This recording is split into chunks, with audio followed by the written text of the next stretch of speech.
A work that I think has been really significant in Speak's output is Pigeons, which is one of our most recent works.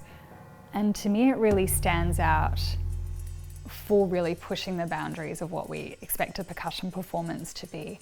We're working with these traps machines, the clay target shooting machines, which is so fascinating because they are certainly not intended to be an instrument. They're quite dangerous. So kind of hacking and reimagining these as instruments for use on the stage, I think is just such a bold and interesting move. But for the performers as well, I feel like this project has tested us in ways that I don't think any other project has pushed me. There's been a level of physicality, of needing strength, endurance, maintaining that kind of poised performance focus while running around on stage, things being fired at you. It's been quite fascinating because it really is a whole body experience. You're almost kind of thinking more in the way that I suppose a dancer or an actor might about how your body is on stage compared to how a musician often would, where we often are trying to be quite still and not interfere with the sonic experience for the audience. So I've just found this to be such a leap forward in this idea of what a percussion performance could be and how it could be for an audience. Another project or series that I think of often is the Before Nightfall series, which was a series which sort of Eugene and I developed together, the concept together, which was the idea of working with an artist for one day only and sort of meeting for breakfast in the morning and sort of creating something together during the course of one day before nightfall, at which point the audience arrives and we have to perform something. And what was really great about this project was that we were able to sort of capitalize on the presence of artists being in town on a tour or whatever else, people that we really admired. Yeah, spend a day together, share food, share ideas, and have this very sort of distilled time together. And you know, the pressure that comes with that, which is always kind of thrilling, and arriving at something at the end of the day and sharing that with an audience and a glass of wine, and also recording that and that having a recorded outcome. But I think just the sheer breadth of the artists that we work with on that series while I was at Speak, and it kept going afterwards, you know, people from the luminary Stephen Schick from America through to Tony Buck from the Necks, or Claire Chase, or Robin Chulkowski, you know, just this very contrasting artistic beings that we would have the opportunity to collaborate with in this very intensive, generous way, I guess. One of the composers who's had a big influence on me and I have a huge amount of respect for is Liza Lim. And we've had the privilege of working on a few different works of scale and works of restraint. The first in that series was a solo woodblock piece that Liza wrote called An Elemental Thing, which was such a, in some respects, an anti-kind of Speak percussion piece in that it dealt with this kind of old, very humble object, very conventional percussion instrument. But on the other hand, very Speak percussion in the sense that it was made quite collaboratively. It looked at the woodblock as a kind of conceptual object, like a mouth or a receptacle for expressing text, poetry, ideas, but at the same time highly focused and restrained.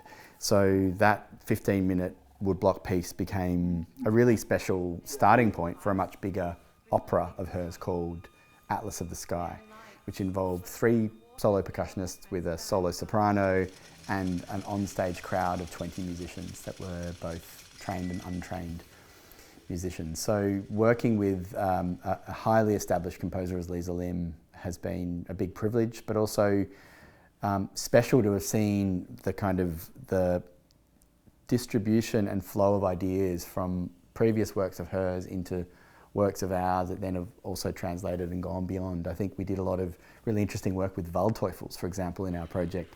We built our own Waldteufels and had these sort of long extension tubes to modulate the resonance of them, and then those ideas found their ways into other chamber works and orchestral pieces of hers, and it was lovely to see that kind of the Speak Percussion world sort of infusing and Liza's world infusing in us as well. Transducer was a really exciting Speak project to be involved in. For that piece, Eugene collaborated with Robin Fox, who is an amazing electronic musician and installation artist. And the two of them decided to think about percussion in terms of a kind of a process of transduction, I guess, of energy between sort of the analog and sort of the digital. And as percussionists, our instruments literally became speakers and microphones and various extensions of those kind of archetypal electronic forms. And yeah, I think that was one of those kind of pivotal moments in Speak's history in terms of Eugene embarking on a major evening length work with a leading artist from our community, and yeah, creating something that performatively was really exciting to experience, and dramaturgically was really creative. That work ended up touring around the world quite a few years, and working with Robin Fox in that kind of way was also really exciting for me because I'd sort of in a way grown up listening to his, not to make him sound too old, but grown up listening to his music and finding, I guess me personally having always been drawn to sort of electronics and Max MSP and things like this, the opportunity to sort of witness how someone like that works up close and personal was really cool as well.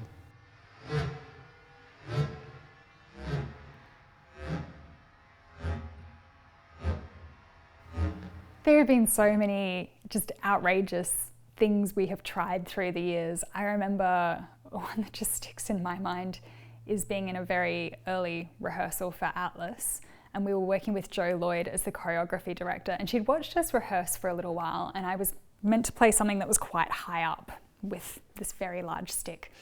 And she'd watched for a while and gone, yeah, but what if, right, you did like a big runaround lap of the space and then like leap into a piggyback on top of Huge and then play from up there.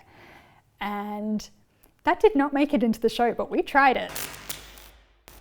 Working with like electricity in Simon Loeffler's pieces and touching the lights and sending that sort of electromagnetic energy through bodies and into cables, and then sort of discovering down the track that was actually really dangerous.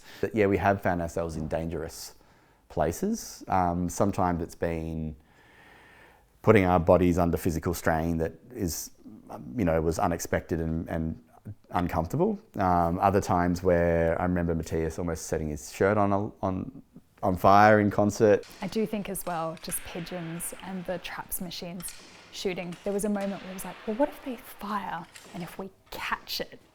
And I don't want to be in front of those machines. I don't want to do that.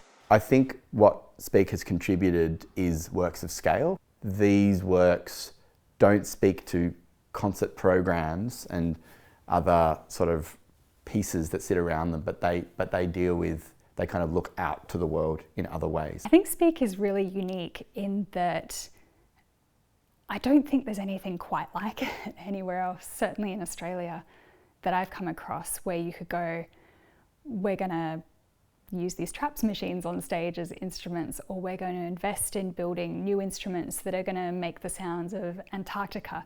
There's such kind of off-the-wall ideas often that we're working with, and being with a group of people who just go, yeah, that's kind of crazy, but we should totally do it. Wouldn't it be great? For me, making music, making art as a percussionist has always been driven by ideas rather than a love for a drum or a love for a gong. I think what's really motivated a 25-year history of Speak has been that desire to pursue an idea, to pursue concepts over compositional forms, or even over musical ideas.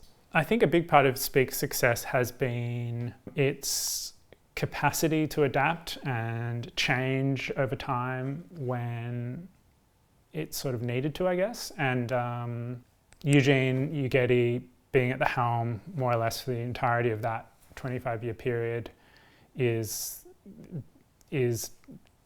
the biggest reason for its success, in my opinion, because he's been a really good leader in bringing others into the fold and keeping kind of, I guess, the conversations very alive and present and relevant and contemporaneous. One of the greatest secrets to success of our 25 years is engendering a culture of critical feedback. One success doesn't mean that a second will follow, that there's always a need to kind of interrogate and to question and to push.